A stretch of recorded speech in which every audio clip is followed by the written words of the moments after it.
What's up, and welcome back to Interpreting the Stars, where today we are bringing it back to our Quentin Tarantino marathon of films with Jackie Brown.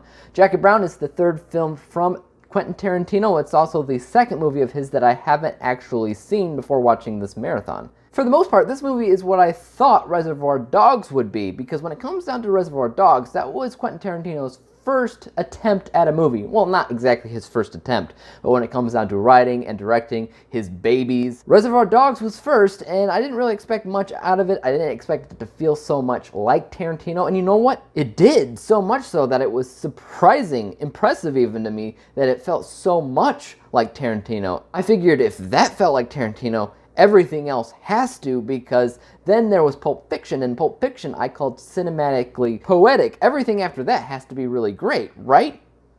Jackie Brown doesn't feel like Tarantino. For whatever reason, I never really sensed Tarantino. Because I knew that he made it, and because I saw his name in the opening credits, I kind of felt his flair here and there. But with Tarantino, you don't usually feel his flair here and there. You feel it everywhere, from beginning to end. That's usually the case. You can almost always feel Tarantino in a movie, and this wasn't like that. This just felt like a movie. A long movie, sure, but it just felt like a movie. That doesn't necessarily mean it's a bad movie. It just means in the long list of films that Quentin Tarantino has made in his career, this is one that I could consider people glossing over, skipping over, because they want to see other movies that he's done because they actually feel like Tarantino movies. Well, this one, not so much. So what's this movie about? It's about the titular character, Jackie Brown, who is a flight stewardess that moves money and sometimes drugs from Mexico over to the United States because she's a career criminal. Actually, not so much. She's just a flight attendant.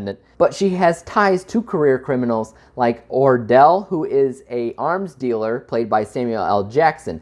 But she seems to also be against him because she's also working with ATF agents, so she's kind of like this double agent of sorts, but you're not entirely sure what her real intent is because it's kind of a mystery at the same time. So it's unpredictable, as any Tarantino film should be. But that's all I can really say about it. I don't want to get too deep into it. I don't want to get too spoilerific, because if you haven't seen it, you should probably check it out. It still is Tarantino. It's on Netflix now, so it's easy enough to go check out. So check it out. But first, before I start blabbering on about how this isn't so much a Tarantino movie, let me talk about what's good about this movie. First and foremost, the casting is really good when it came down to two characters. Pam Grier does an amazing job as the titular character of Jackie Brown. I felt like she was Jackie Brown, like they picked up a woman off the street. Her name was Jackie Brown. They plopped her in this film and they said, just do you, honey. Because it doesn't feel like an actress. It feels like a really interesting, unique, original character. And that's actually pretty impressive, because she really is just a flight attendant that moves money from one place to another. She is somebody who's just a typical kind of character, yet it doesn't feel like that because of her performance in the role is really actually very good. The other actor who I feel like was born to play their role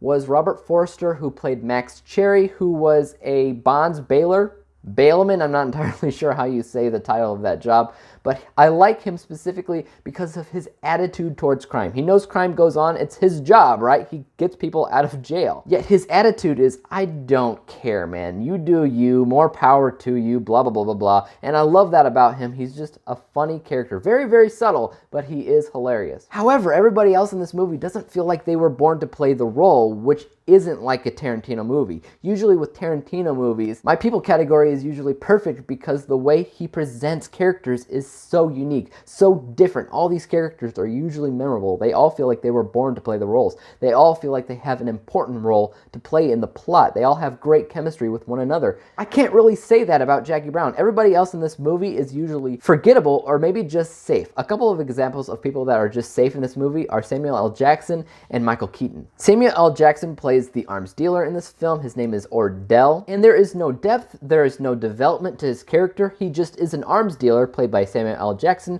acting like Samuel L. Jackson, and that's it. There's nothing memorable about him except maybe his appearance, the way that he has his hair and this pointy goatee thing. But as a character, he's not that memorable. Michael Keaton plays an ATF agent named Ray, and that's it. That's all there is to it. He's an ATF agent, and his name is Ray. No depth, no development, and it's just Michael Keaton playing the role. And could anybody have played these roles? Yes. It doesn't feel like they were born to play these roles. There's nothing interesting about them. They just were what they were. And then you have forgettable roles played by Robert De Niro, who played this guy named Lewis. He's almost completely unnecessary. He's important towards the end of this movie, but for a majority of it, he's just sitting on a couch smoking weed. He's basically Seth Rogen in this movie, and I'm like, come on, he's Robert De Niro. What the heck are you doing? He's underutilized in this movie. So if you compare the people category to what you typically find from Tarantino, you would say that it was pretty disappointing. If you compare it to any other movie, you'd actually say it's pretty good. Tarantino just raises the bar, and this movie just never raised to the occasion. And the same can kind of be said about the writing category, because Tarantino is very much known for his dialogue, his script. And I can't really say anything is memorable about the script in Jackie Brown. It just felt like people were talking as they would in any other movie. It doesn't feel like Tarantino's script. It doesn't feel like his dialogue. Also, typically when it comes down to the pacing in Tarantino films, it's usually really neat. Even though his movies are typically longer, they don't feel like it because the way the movie is woven together, it's edited together, and I can't say that about Jackie Brown because it just feels like a really long movie. A 2.5-hour movie that's not woven together any particular way, except maybe towards the end. Again, just towards the end. The rest of the movie just kind of feels like... I would say that the visuals are pretty good in this movie. It's very, very subtle, and it's only in particular scenes here and there, but the way that they utilize lighting and color specifically was usually pretty good. It's nothing that's in your face, but you would recognize it if you saw it. That's another thing where I would say Tarantino usually does some really great stuff with visuals, and this never really matched that caliber, but it was still pretty good to the point where I would give it full points. The editing is pretty good in the movie, however, only towards the end of it. Again, the beginning and the middle section of the film is typical editing. Actually, some of the transitions toward the beginning of the movie didn't make sense to me because they used these crossfading things. And crossfading typically means that some time has passed when it comes down to an editor's job. But in this instance, time hadn't passed at all. It was just a normal cut with a crossfade transition, and it just felt a little bit weird. I'm going to forgive that because of the way that it was edited towards the end of the movie, which is actually really well done. One thing that actually does feel like Tarantino is the use of music. He's always got a good sense of music when it comes down to his films, and once again, he does it again. The music is important to the plot, fits in very well. I like it. I'll be honest though, I wasn't very entertained by this movie. I didn't find it very compelling, very interesting, very much anything. The plot just wasn't unique. It was a smuggling plot. And sure, if he did it a little bit differently, I probably would have loved it because Tarantino can make any typical plot super interesting. Just think about Pulp Fiction. Pulp Fiction was a plot about a MacGuffin, and MacGuffin plots are simple, easy. Everybody else in the world does them too, but he made it poetic poetry. Poetic poetry, cinematic poetry. Jackie Brown had a smuggling plot. Could have Tarantino made that amazing? Yes. Did he? No. I consider Tarantino's work to be kind of a full package. There's a lot to love about him. The way that he shoots and edits together a movie, the way that he writes his dialogue, the way that he makes his characters unique, memorable, important to the plot as a whole. This has elements here and there that are very, very good, but it's not a whole package. There are things missing here and there. Specifically when it comes down to the characters, they're not that memorable. When it comes down to the dialogue, it's just typical and standard. I like the fact that it is kind of unpredictable in a sense because his films are often unpredictable and unconventional. However, I wouldn't consider Jackie Brown to be so much unconventional as it is just unpredictable.